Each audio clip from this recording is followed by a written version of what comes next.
It is Monday, August 16th, 2021, and this is the iPhoneography Podcast.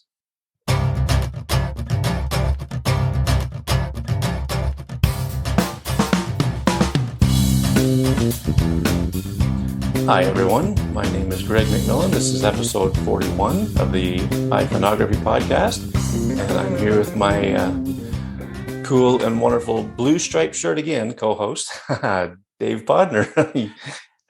We didn't talk. I got my Harley Davidson shirt on. Oh, okay. But yeah, we didn't talk about what we're going today. to wear this weekend, so I couldn't match up with you. But how are you, Dave? I'm doing good, Greg. Doing good. I mean, everyone knows we record on Monday, so it's a Monday. But yes. Well, for you, you had to work all day, but for me, I was off today. It was my one day off this week. Yeah, it's been a busy week in, I guess you could say, Apple news. I'm going to get my notes up here. The child protection features came out. Well, they didn't come out yet, but the news of them came out. It's going to be a feature in iOS 15, which comes out in probably September, unless things get backed up again like they did last year. But there's a lot of pushback on this because everybody thinks that Apple's going to be scanning their photos on their phones, and kind of yes, but not really. So I got a bunch of notes here that I'm just going to read to everybody, and then Dave, you and I will have a discussion on it, and so you'll be able to sit back and relax for a minute, and I'll just go through all these, and then we'll see what we come up with our thoughts. Okay, so all right. So first and foremost, this is US only, and in iOS 15 when it comes out this fall, as I mentioned, it only works on iPhone and iPad, and iCloud photo library has to be turned on those devices. If you don't have iCloud photo library turned on, this isn't going to happen on your device. So what does scan mean when they talk about they're going to scan? Scan means using a database of hashes from the National Center for Missing and Exploited Children, or NCMEC, and that's what I'll call it going forward here. This hash database was developed by Microsoft and given to NCMEC a few years back. And hashes are created for known child pornography images or child sex abuse images. The U.S. government funded NCMEC to create this database. Microsoft, Facebook, and Google have been doing this type of scanning for quite some time now, and they've been doing it in the cloud only, not locally on your device. So these companies, now including Apple, that use this database, they use this database to create their own database with a similar technology to create their own hashes so they can check for matches.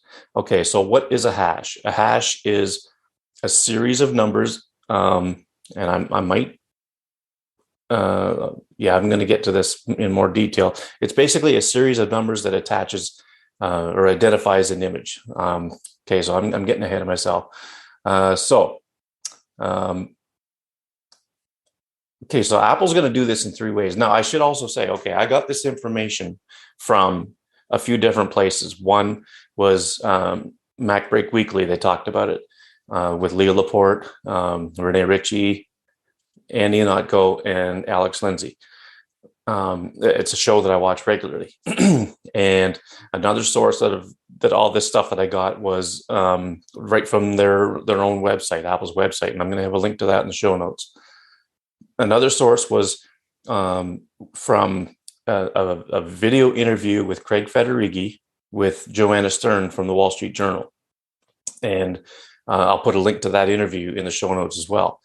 But all this stuff, I wanted to gather all this stuff so I could talk about it here, so that any of our listeners or watchers on YouTube can hopefully understand this better, because I know I sure did when I started looking into it.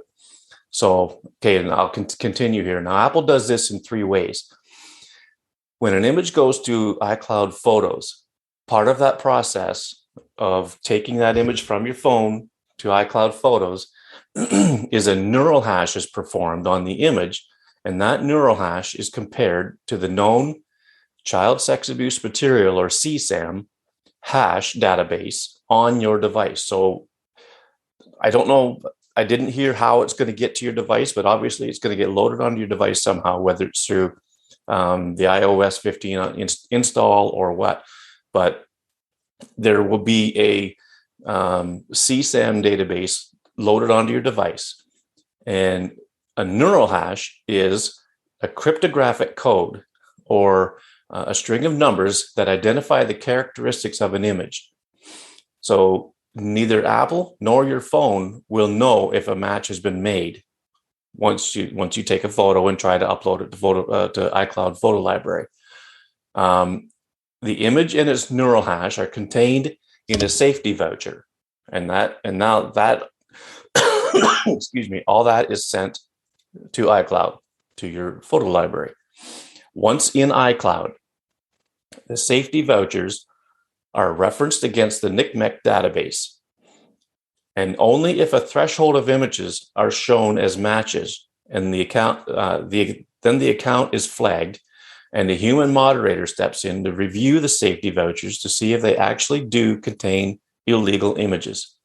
If they do, Apple will report the account to the proper authorities. Now, what is the threshold that they're talking about? Only Apple knows this, and they aren't going to say, because they don't want nefarious people to undercut that threshold. You know, they're not going to say what it is.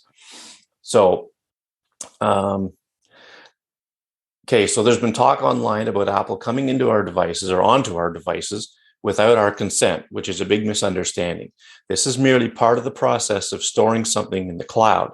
This isn't Apple scouring your device for photos in other places, such as messaging apps or on the web.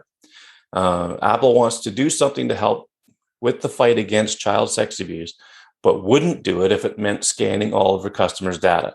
And this is coming from Craig Federighi. He's the senior VP at Apple, who's in charge of software, I guess. Hair Force One, they call him, because of his hair. So there's been talk about, is this a backdoor into your Apple device? Craig Federighi says that he does not see this as a backdoor. When they were doing this, and they wouldn't do this until it could be done without scanning your phone. They had to do it in a way that they're so adamant on privacy, and they wanted to make sure that this was going to be in tune with their privacy protocols and ethics. So they said that they would ship the same database to devices all over the world if they could, but right now it's going to be US only. So, and I don't know, their legal teams will have to get together with different countries and see, whether it's going to work for them or whatever. But he also said there are multiple levels of auditability, and they set the bar pretty high for themselves, as if they were asked if it's a backdoor. And they made sure that they couldn't get away with it, even if they said yes. So hopefully that makes sense. So if they were asked if there's a backdoor, and if they said yes, well, they wanted to make sure that there was no way that could be possible. So it's not a backdoor for Apple to get into your device. So last year in 2020, NCMEC received over 20 million reports of C-spam from online providers. So here's some crazy numbers. The total was about 21.4 million. Facebook provided them with 20.3 million of those reports. So can you imagine just how much Facebook is scanning your stuff, and you probably didn't even know it? Google 546,000, Snapchat 144,000. I got these numbers from Rene Ritchie's video, which there will be a link in the show notes. Microsoft 96,000, Twitter 65,000, Imager 31,000, TikTok 22,000, Dropbox 20,000, and Apple 265. And that, like Rene Ritchie said in his video, yes, that's just 265. That's it. Apple only got those numbers by doing some scanning in emails through iCloud, on iCloud, not on people's devices. It's in iCloud. And Craig said that they could no longer just sit back and do nothing. They had to come up with a way to help with the cause. And I think their way is a pretty darn good one. But I'll get into my thoughts on it more in a minute. So that was one of the things that they brought out. The other thing was child safety in messages. Now, this is not to be mistaken with just iMessage. This is messaging on whether it's an SMS text message, an iMessage. I'm not sure if there's other ways that they're looking at or not, but I guess it's just in the Messages app, and this is sending and receiving. So this capability, it must be turned on. It's opt-in, so it's not on by default.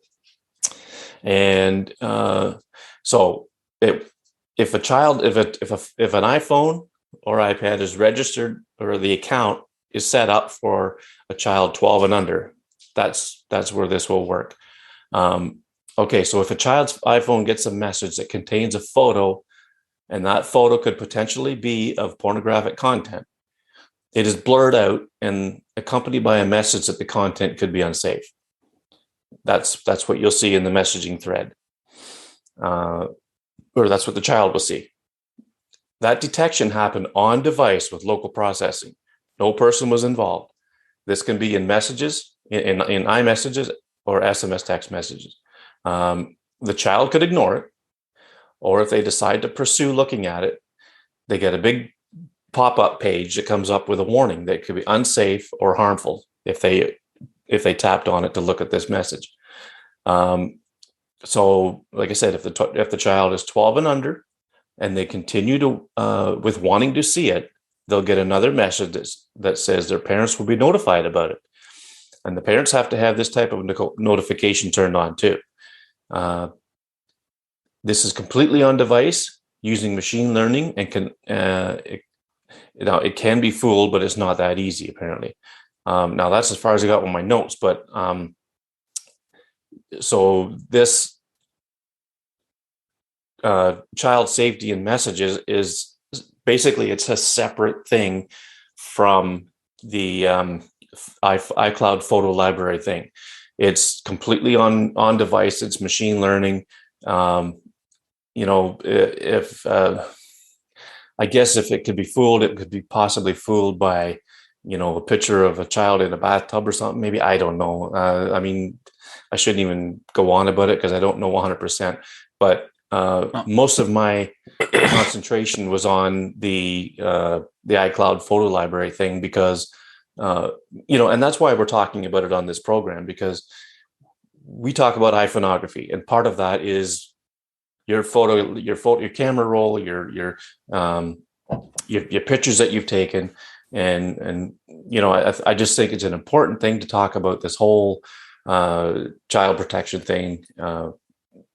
Hopefully, to shed some light on the fact that it's not as bad as people are saying, when they first think about Apple scanning their phone. So, Dave, you got any thoughts on all this? I know it's a lot to unpack. Yeah, but well, I would say the one thing to come out is Apple completely screwed the pooch on messaging here. Oh, for sure. I mean, completely. Yeah. I mean, honestly, they could have. What they should have said is, we're rolling out this as a safety feature.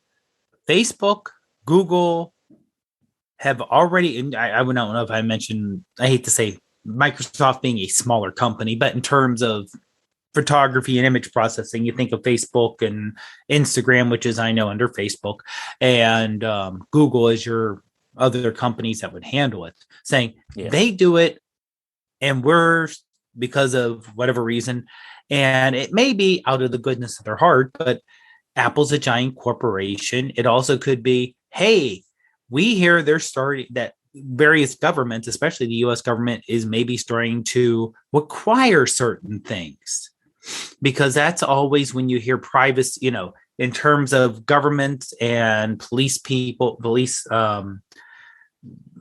prosecutors and police wanting access to your phone. It's always, we need this for your safety. You have to give, because they're already saying there's already legislation going in the US Senate trying to force a backdoor into a photo, into all phones. Android, iOS, that's pretty much, and I know like 2%. If someone has something else that's like 0.5%, whatever.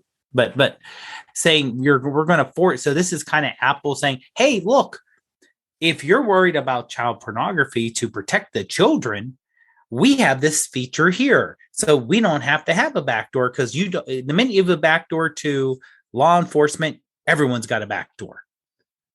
And also, who's considered against anti-law enforcement? That can be very, without getting political, that can be, especially, I would say, don't even look at, far long ago history. Not too long ago history, people that we are now that we celebrate were considered almost enemies of the state and be under surveillance by the FBI.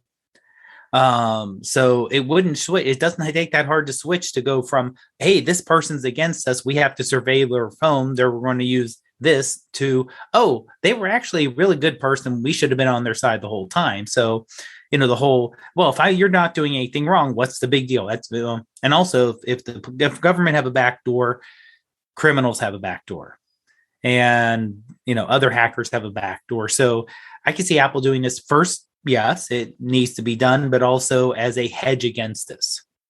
So messaging should, like I said, should have been, we don't look at the images. Your images are converted to a code. People get confused when you start bringing up technical terms like hashes and this thing. Yeah, your images are basically what it is basically is the image. Okay, so you have the image. Say it's a picture of a dog, and the phone will create this hash, which is a series of random numbers, probably ones and zeros, that will identify that picture as a picture of a dog. Mm-hmm. And then, okay, so now it's got those ones and zeros. When that picture goes, and this happens only when it starts to get uploaded to iCloud. And then, so before it gets uploaded to iCloud, it's measured against this CSAM database that's stored on the phone. If there's no match, then it's given this safety voucher. And that safety voucher with everything in it goes up to iCloud. And then once it's in iCloud, if those random numbers that image was given don't match anything on the NCMEC database, then it's left alone. And Apple doesn't see the image. They don't see it on your phone, and they don't see it on iCloud. Now, if those numbers did match something, like, okay, say in the CSAM database on the phone, if those numbers match something on there, and the chances of it being wrong at this part of it all are very, very slim. Right. Federighi said 1 in a trillion, but that's I think that's only on the iCloud side of it. But anyway, so if the numbers do match, the safety voucher will say, "Oh, we have a match here." Okay, you're not notified on the phone. Apple's not notified from the phone. The safety voucher goes to iCloud, just like it always does. And then when it gets to iCloud, the math is done again a couple of different times.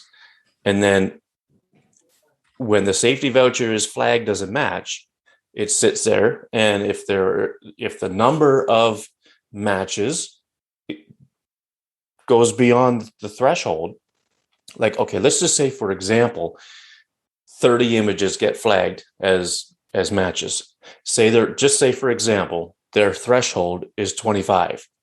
I'm probably completely off on this, but that's what they mean by the threshold. So if the number of safety vouchers with a match goes above the threshold, then somebody at Apple has the nasty job of actually looking at these images, comparing them with the database, the NCMEC database where they say they match. And if those photos do contain pictures of these children in these situations, the account is locked down, the authorities are notified, and the person, I guess, will get dealt with.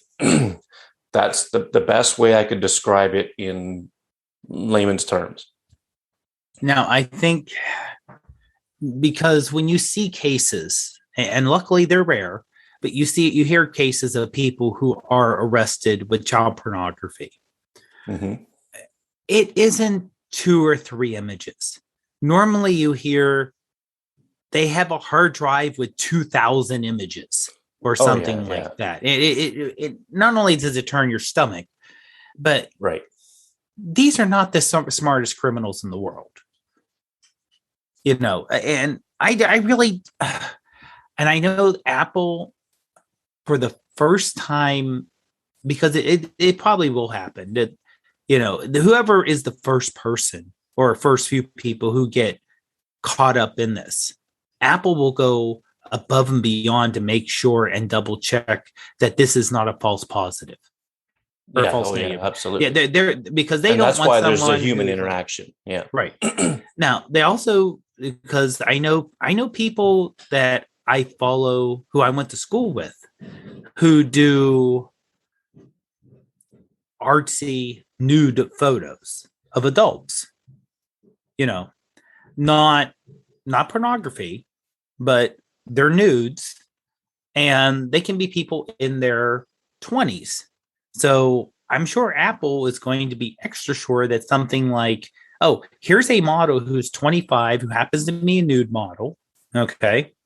And this is someone who does photography of that. And, they're uploading to iCloud. And we caught this. Well, make sure that this is not just, basically someone doing a normal bit of art versus that, which the images should be, again, and no one really wants to see the images that they're using the hash against, because if they're that bad, they're going to get caught. You don't want to see those. No one wants to see those images. Okay. Outside of the few people who should be getting caught having those images, no one wants to see those images. But, it's not, I think Apple's going to be extra careful, because when Apple does something, it gets extra attention. And that's something Apple, I think, forgot about when they came out with all this, is that just because Apple said it, everyone's paying attention, even though Facebook and Google have been doing this for years and years and years. But no one even thought about it, because they either didn't tell people or they just put a press release out. No one paid attention to it at the time. Yeah, and I blame partly the media outlets who, took this story and ran with it. They did so without, probably without reading all the source information on Apple's website. The first thing they said was Apple's scanning your phones. Well, that gets the hair up on everybody's neck, because, whatever happened to Apple being all about privacy and security? Well, people, they still are. And they're not scanning your phone like you think they are. They're just creating sets of numbers and matching them with other numbers. They don't see your photos. They don't see anything until the threshold is broken. That's the only time they'll see any of your photos. And it's only if you have iCloud photo library turned on. If you don't have it turned on, they can't scan nothing. And this is hindsight being 2020, but they really should have did more than just have a press release put out. Yeah. They needed I agree. they needed some kind of event or something where you would have Craig come out, have Tim come out, have the uppers come out and Well, say, they could have made a video like Tim Cook made when he talked about Apple's, you know, uh, not a fight or whatever, but Apple's proponency to privacy. Like Tim right, Cook come on and said, we believe that privacy is a human right and all this stuff. Well, yeah, that's what they should have done is put these videos out. And hey, if it mhm, took a half an hour, so what? But yeah, at least they could have had their chance to be crystal clear about it before the news media outlets took it and ran with it. yeah. Which And honestly, the news media, they're going. I only partially blame the news media because Apple also does this, and they've done it in the past where they will come out and say, "Look at this brand new amazing thing," and a few really good news outlets will say, "Yeah, Android's had that for 2 years now," but yeah, most news outlets will say, Apple said this is a brand new thing. Here's a brand new thing that Apple came out with. And they don't, because either the reporters are paid by the article, so they don't have time. If they want to make a living wage, they don't have time to do the research.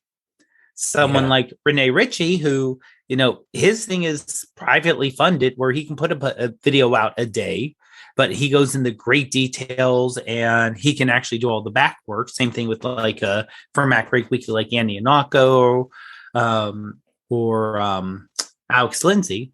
They have the time because it's a once a week program. They don't have the put out pressure like a lot of these sites do, that they can look and they can do research and they have contacts and they can talk to people. And you know a yeah, bleeding I hate to say bleeding cells, but this is the equivalent of bleeding cells.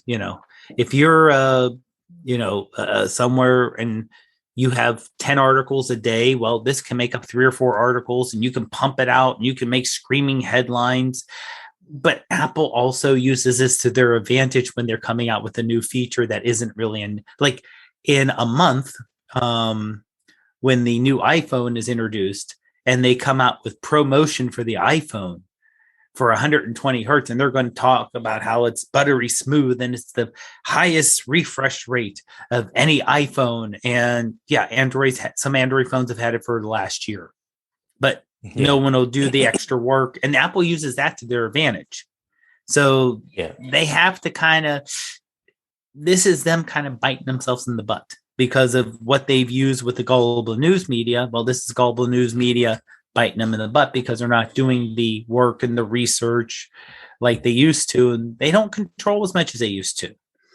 If you remember, if people remember, if you're not new to the iPhone and you've been around for a decade or so, when they used to have Walt Mossberg from the Wall Street Journal, but they would have him, they would have these people come in and they would have long discussions with them, and they would give them the phone for a week or two before it was released, and it would be under embargo and all this, and then it would get released, and this person would, with the great in contacts with Apple, would be able to.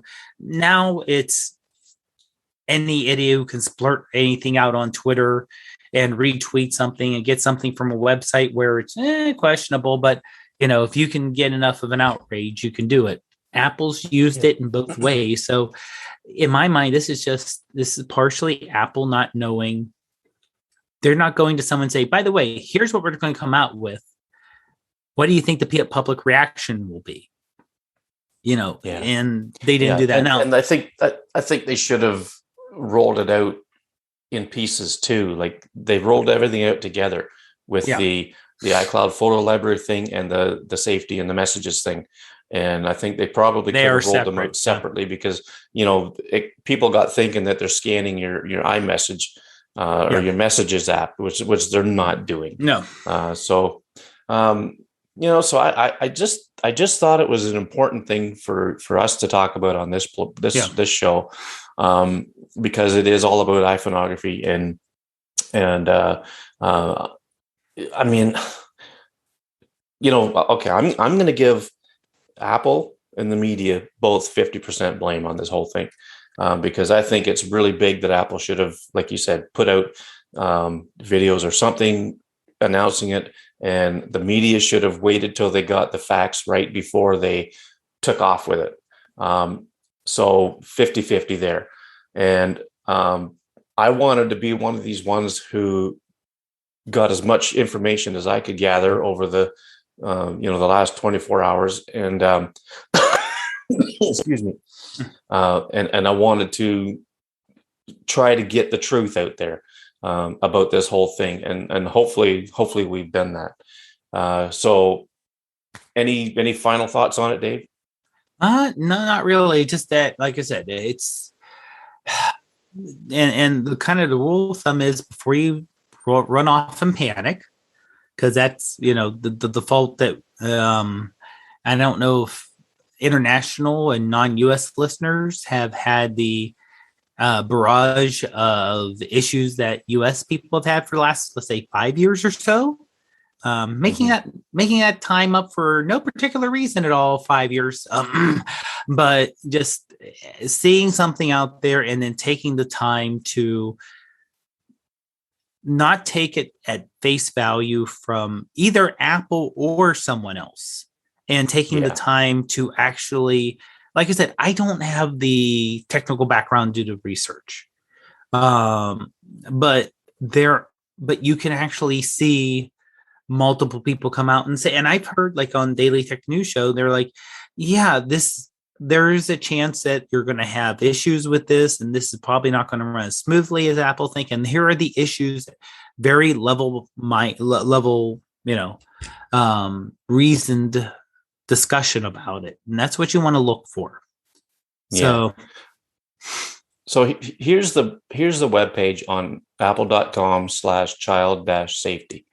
And this is what I'm going to link to in the show notes. And this is where it shows you all the stuff about, what they're doing, and, in the messages, and, excuse me. It shows here the grayed out message that a child would get, the first alert they'll get, the second alert they'll get, all that stuff. Right. But also can you go back down real quick?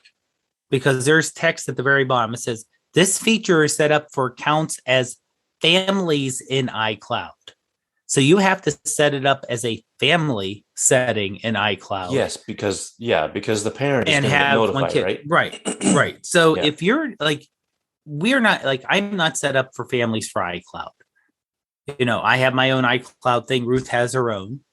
Mm-hmm. Therefore, this wouldn't affect us at all. If you're an adult, the messages will not affect you at all. No. Oh, no. Okay. No, and I want people to think that. Exactly. So let's say if our niece did post a picture of her kid riding a tricycle, all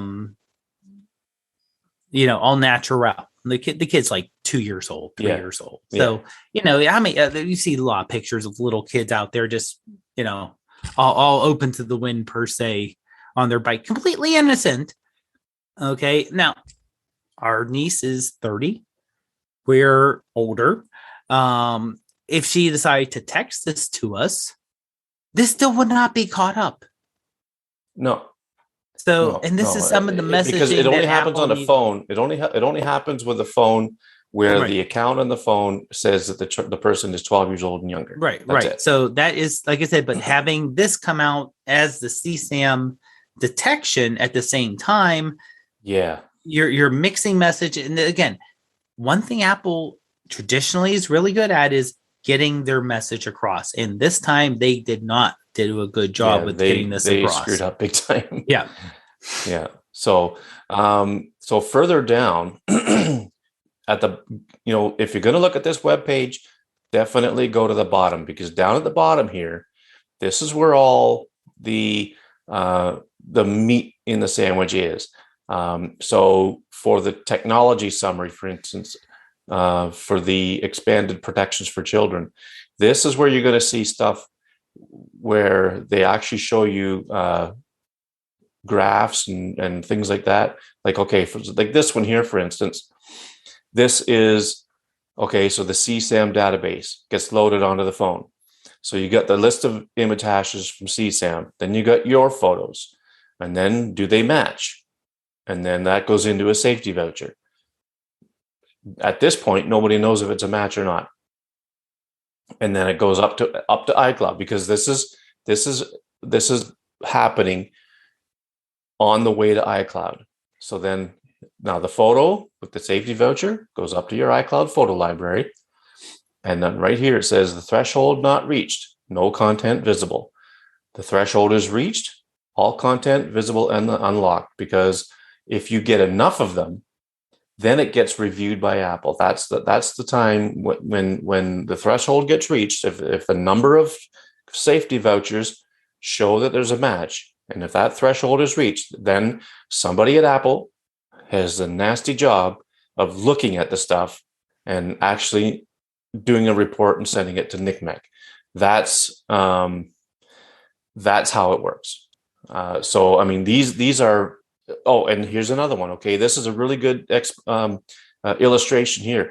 You could take a photo that is, color corrected, edited, cropped, all that stuff, but the hash will be the same because it's from the same photo. So it's not like people can, the nefarious people can alter a photo in such a way that they think they can trick it. Well, it ain't going to work. So then there's just way too much to go into detail about now, but excuse me. But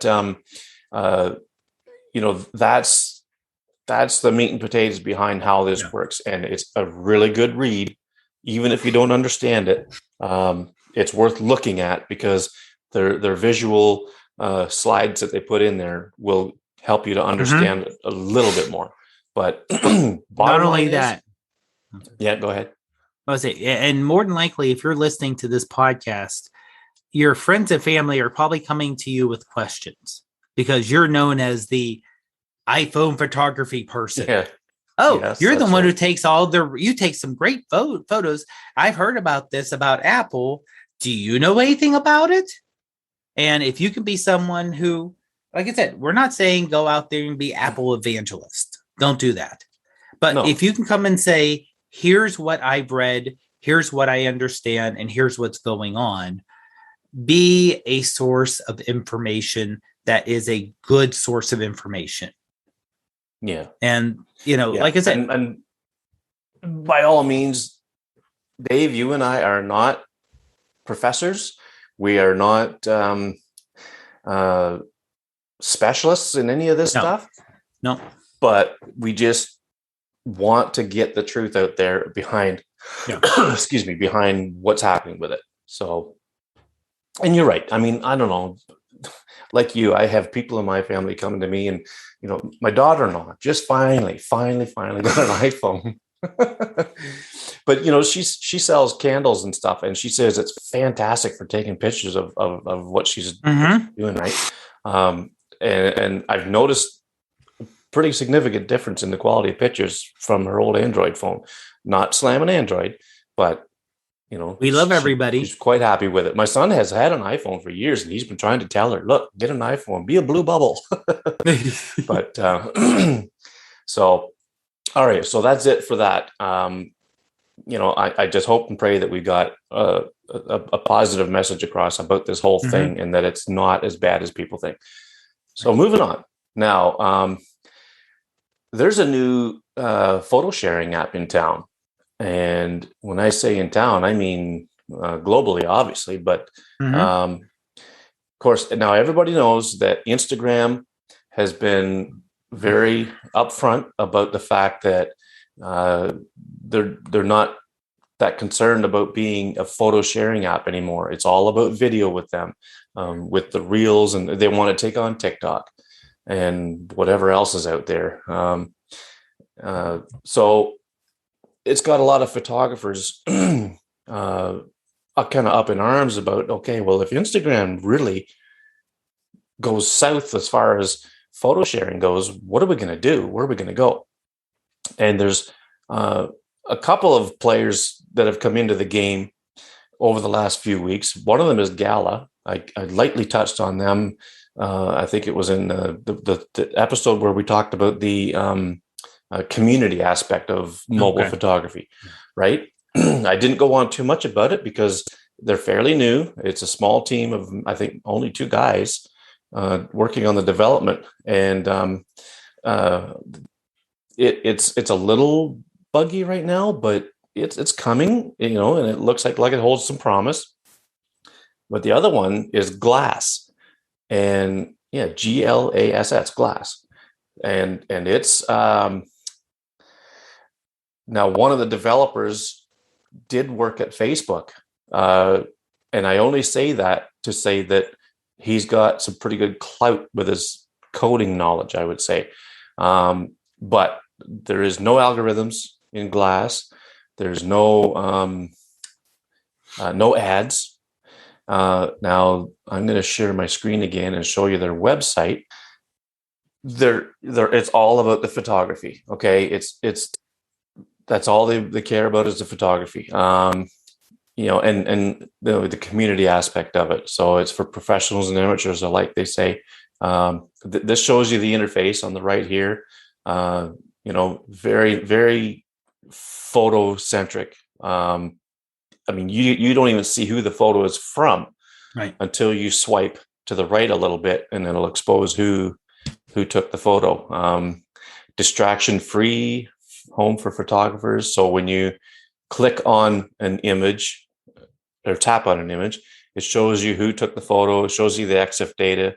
Now, it shows the location that you took the photo. Now, I emailed them and I asked them if you should be able to turn that off. That's a privacy issue. And they said that they could very well roll that out in a future update, which I really hope they do. If the photo that you put on there doesn't have that data in it, it's not a problem. But for me personally, I always geotag my photos so I know exactly where it was. Excuse me, I could find it, on the map in photos and all that stuff. And I just like to know where I took them. Right. Especially if it's a nice location, I want to get back to it. So it's all about community. You can follow people. I've got a lot of people from Instagram in my feed already. So now you know what? I'm looking at this website and I have to wonder if maybe there's not a way to see it online, but I haven't been able to. There is not. No, there is not. There is not. It's only through the app. It's only through the app. Okay. So, I said, and this is pretty brand new. So I think they're trying to because right now, and the one thing you haven't gotten to yet, because I don't think you've gotten you're not hiding, just you haven't gotten to it, is that if you remember, I'm trying to remember the app, Dayflash. Yes. Where it was very similar in terms of, no ads. We're for photographers. We have higher quality images. The difference was Dayflash was free, and I remember when we had the person on Tiny Shutter, and I said, "Okay, So I said, "Okay, it's a free app. There's no advertising. Where are you getting your funding from? You have to get money. You can't just." Angel investors are one thing. That's a good way to get yourself started, but that only lasts for so long. And you need that. That's why everything's a subscription these days. You have to have that. Oh, we can guarantee that we're going to have this many people a month and this many people a year. Then you can go and get more funding to do whatever you need to do for the back end. So they never had it. And they were like, well, we're paying, and they were paying, or they brought in, influencers. I don't know if we were calling people that at the time, but they were bringing in people to get traffic up, which makes sense. You want to do that. Now Glass here, they're doing it differently because they're coming out front and saying we're a paid service. Mm-hmm. So that's where they're getting their money from. Yes. Yeah. They don't, it says right here, we don't answer to outside investors or advertisers, just members of the community. and it's a pretty good deal right off the bat. It's basically 40% off. So these are US prices, $4.99 a month or $49.99 a year. But right now at launch, it's $29.99. So for me, it was like $34 or something like that. I forget what it was exactly, but I paid, you know what? I bought a year because I want to see where it goes. And I really think it's going to go, go places, because the quality of the app is so good. Yeah. Now there is a 14-day free trial also. That's not mentioned there, but when you sign up, it says we're going to give you 14 days, but you do need to give us, and I was only able to sign in with Apple ID. That's the only option I had. Yeah, I think that's what I did. I try to do that as much as I can, to be honest with you. Right. But I like the idea of, but there's no, obviously there's no fine to sign in with Facebook, because they're privacy focused. You don't want to have Facebook on you, and they're going after a Facebook company, right? As a direct competitor. So you don't want to have the same thing with kind of Twitter, where a lot of people are using Twitter now for their photography because of Instagram saying, we're not into photography. You're like, okay. But you can't create your own user ID and password, which I understand makes it easier, but if they want to expand beyond iPhone, they're going to need that, because there are enough Android users out there that they don't have an Apple ID. There's people screaming about the Android side of it right now, and excuse me, I don't know if they plan on looking at it for Android or what, but you can't leave 50% more than, let's say 50% of, let's say, US and Canada, but once you're outside of US and Canada, Android is the vast majority of phones out there. Yeah. The only problem with developing for Android is there's so many different phone makers, right? That's the biggest thing. Like that's why Moment, the lens company Moment, stopped developing their camera app for Android, because it was, there's too much involved in coming up with the different, phone screen resolutions and all this other. There's so many different things, and then you got Samsung, you got Huawei, you got the Pixel, all different versions of Android, and it's just way too much to keep up to, unfortunately. So there's other places like Snapseed that are doing it, but Lightroom Mobile, I believe they're keeping up on the Android side of things. But I mean, these are big companies, right? And this company is just I'm not sure how many people are in Glass, but it's founded by Tom Watson and Stefan Borgi, I want to say, but I probably butchered that. But there's it's not, I don't believe it's a massive team there either. But what I like about it, being the privacy centric guy that I am, is that no data tracking, clear code of conduct, no algorithm, no engagement algorithms or counts or anything. Everything's chronologically fed to you. It's, if Instagram had just gone with a subscription model like this, nothing else would ever have been able to make it anywhere. But because they don't, and let's get back to scanning your phone. If you let Instagram access your photo library, just let them have at it. They scan that thing all the time. And it's not just for CSAM stuff. It's for identifiable faces. It's for all, they scan it for everything. So I shut that off, and I only allow selected photos to be seen. And once that photo is uploaded, I'm back into my settings and I'm disabling that again. I don't let them, same with Facebook. I don't let them have access to my photo library. But now, so now these guys, I'm going to stop that share again for a sec, and then I'm going to open it up on my phone. and get a firsthand look of how it looks. So now let me see here.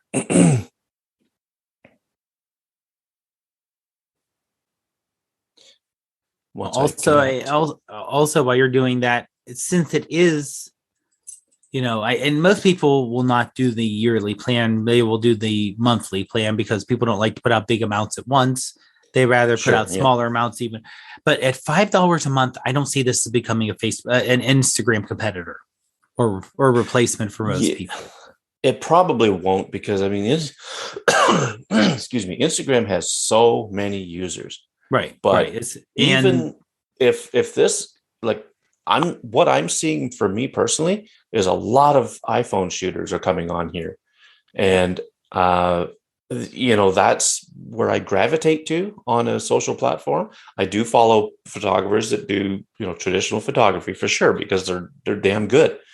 Mm-hmm. But, when it comes to this community thing that we spoke about iPhone photography, I'm really seeing a lot of that on here, and I'm really loving it.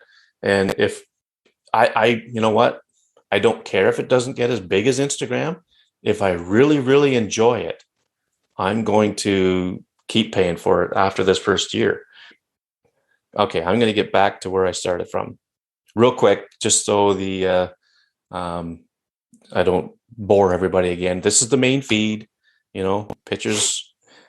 They show up really nice. Swipe this way to see who took it. Tap on the image, gives you the information below, all the EXIF data and stuff. And then next on the menu at the bottom is the multi-person little icon. That's where you find people to follow, and you can see who's on there. And at the top is a search bar. You can search for someone.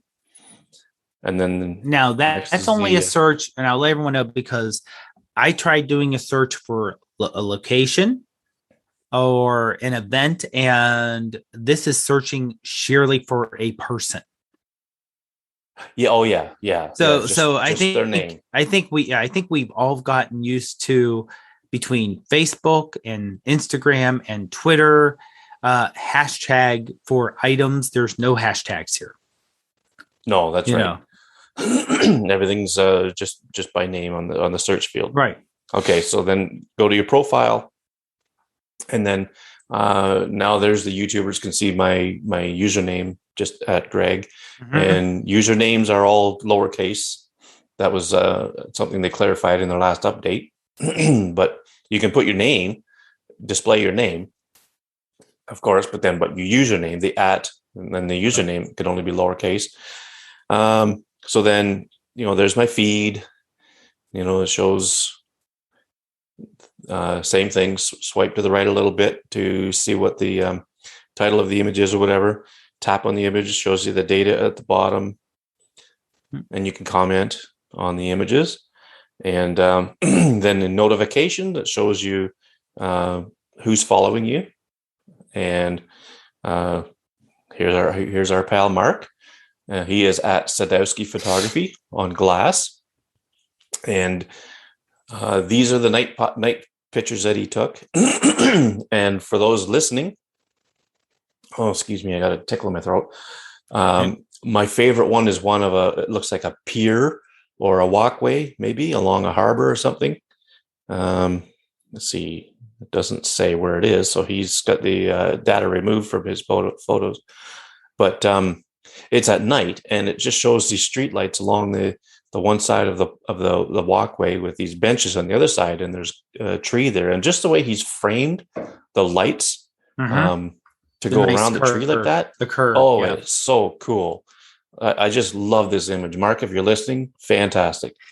And then some slow shutter stuff like waterfalls and stuff. And great feed by our pal Mark.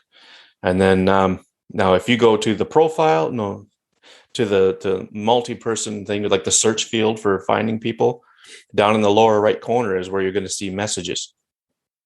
And these are, I had 3 invites, and these are the folks that I sent them to. You, Kevin Barrett, who's an active member on the Artful Iconography community on MeWe, and and Mark. Now, hopefully, I'll be getting more. And I know I've got one of them spoken for already. So if you want an invite to Glass, hit me up on Instagram or Twitter or Greg at iphonography.ca, and I'll see what I can do. It'll be first come, first serve, but I do have one invite already reserved. I haven't seen that person on here yet, so I don't believe they have it yet. But anyway, so that's that is the way Glass looks now. Something that should be mentioned is, excuse me, and I will show it with, say, this picture here. Now you notice that in the feed, you see the whole photo, but if it's wider than a square, and when you tap on it, you have to scroll back and forth to see all the detail of the image. And even if you rotate the phone, this is a portrait only app. Yeah. And you know what? I'm okay with that because Instagram was always that way. Well, remember Instagram also started off as square only too. Yes, that's true. And Instagram still doesn't have an iPad app. Not that I'm bitter. No. But Instagram does not have an iPad app after all these years. I think you should, especially if you're building yourself as a high-end photography. And after all, this is not, this isn't for, if you have to pay at least $5 a month, or at most $5 a month, but if you're otherwise paying $30 now a year, but after the launch, $50, you're not going to have Aunt Joe and Uncle Frank being on this app like they are with Instagram. So if I want to see an image, and there were a couple images I wanted to look at, and you have a widescreen. We all have widescreen phones these days. Ever since the iPhone 5, they've been widescreen phones. So if you take a nice 16:9 photo, or even close to a wide phone photo, I want to be able to see the whole thing, not just this little bit that comes up here when you're in vertical, portrait mode, not landscape. So that to me is a negative. That to me is a negative, to be honest. And I did try to upload a photo that I didn't realize, but was cropped even narrower and wider than 16:9, and it blocked me. Mm-hmm. It says 16:9 is as wide of an aspect ratio. Please go and adjust the photo to upload it. So 16:9, they won't go like a big panoramic. They won't let you do that. Okay, that's interesting. So yeah. So there are, like I said, it's a beautiful app. I don't know, honestly, if I'm willing to pay the money for another social media app. This also could be the difference between, let's say, someone who has a subscription to this may be, the wrong thing, but if you're someone who's willing to pay for a subscription for a arts magazine, or various things that you can have it on your table that will add, the look is just like, oh, this magazine here, yes, it does cost $15 per month, but feel the high quality of the material and look at the photography and look how beautiful it is. If you're someone who wants that and that's a value for you, this looks like a good app. But if you're someone who's like, oh, I have this thing that I like to read once in a while and it's nice, but if they use cheaper, or if they don't have this, or maybe this isn't the greatest, I'm willing to live with it. By the way, so that's why I'm saying this to me is not a competitor to Instagram. This is a separate set of people than Instagram, because it seems Instagram, like you said, Instagram is not, this is my highest quality shot and look at it's amazing. Oh, what do you mean they reduced the quality for upload reasons? But it seems like Instagram, ignoring the ad reason, remember, it is a free thing, so you're going to get ads. But most of the photos I'm seeing uploaded are people's day-to-day lives or events or things that are happening to them. They're not these kind of photos where you can tell, obviously, someone not only took effort to shoot the photo, but to edit the photo, to do color corrections, to go the extra step, or multiple steps. Yeah. So two different markets here. I'm thinking there are two different markets. So it's definitely, especially since there is the 14-day free trial, it's definitely worth checking out though. And seeing, give it the 2 weeks, see if it's something that you do want to keep up on, see if it's something that you find of interest. And the one other negative, which I know may be positive for some people, there's no liking. No, there's no like counts or anything like that. Well, not only just counts, there's no liking. So if you like it, then you have to comment on it. Yeah. So it's like I said, it's not.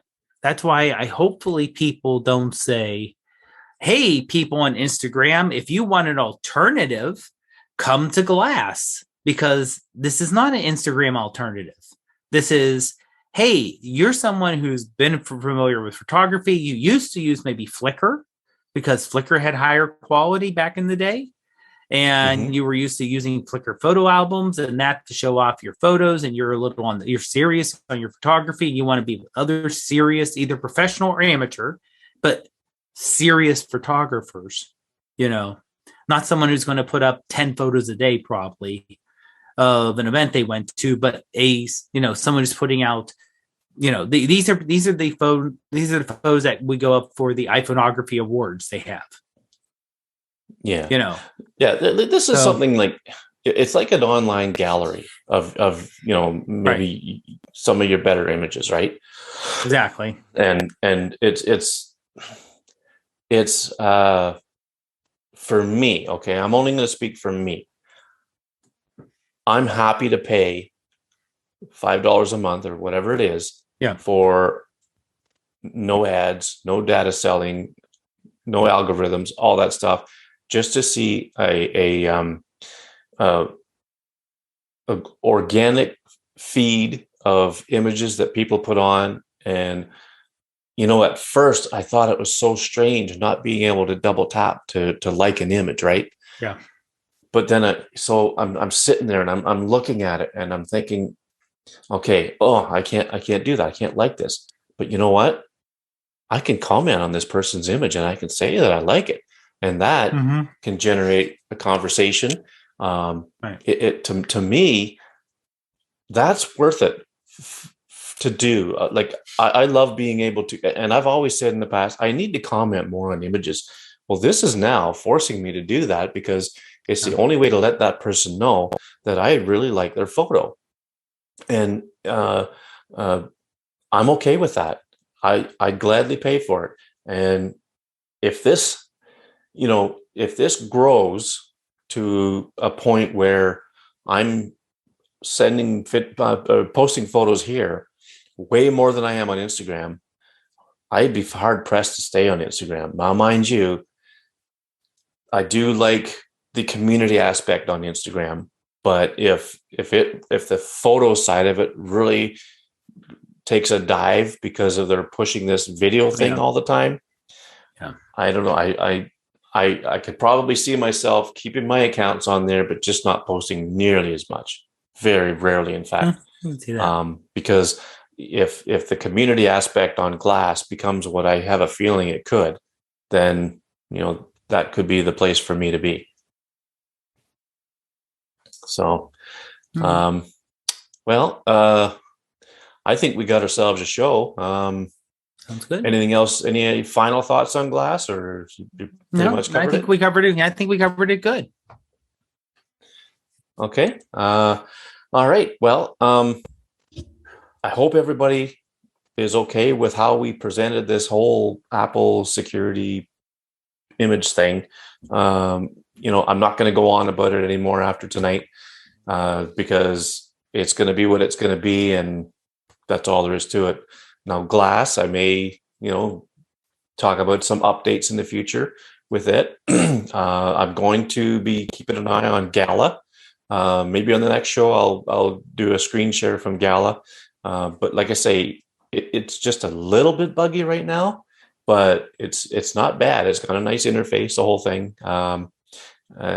And there is liking and stuff on it. Oh, one last thing I wanted to say about Glass, that there's the share sheet.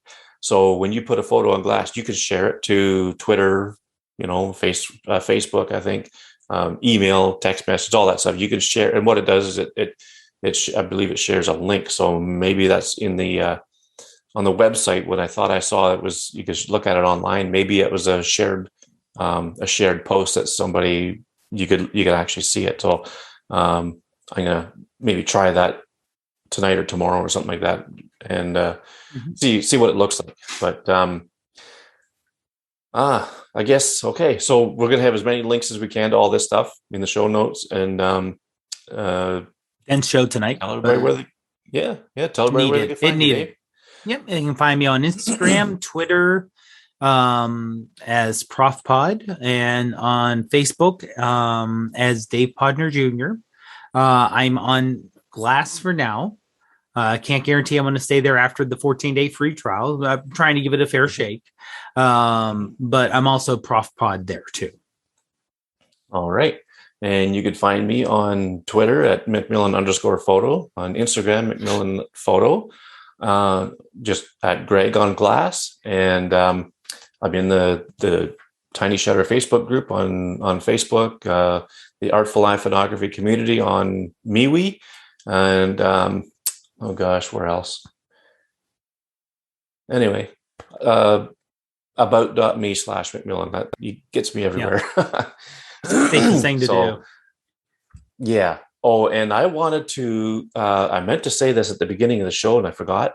I wanted to bring up that, okay, there was a bit of a hesitancy in this show coming out, or the last episode coming out, because it was something to do with the feed. I don't know where it went wrong, but it was like almost a week late getting out to some people on some of their podcast feeds.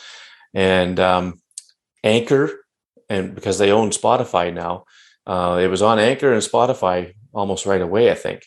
But then when it comes to like the Apple Podcasts app, even podcasts on the Mac, Overcast, Pocket Cast, places like that, it was like 5 or 6 days before it finally made it out. I even re-uploaded a different audio file in case that file was corrupt, but the people at Anchor said that it was working fine for them, but yet it wasn't working for me, and I'm assuming a lot of other people. So I do apologize for the lateness of that one, but hopefully this one will get out there without a hitch. So, okay, well, thanks everyone. Thanks for sticking around, and don't forget to look for the iPhoneography podcast on YouTube, and you'll be able to get a good visual of everything that we talked about. And we'll see you all in the next one. Have a great week, everyone. Have a great one. Great.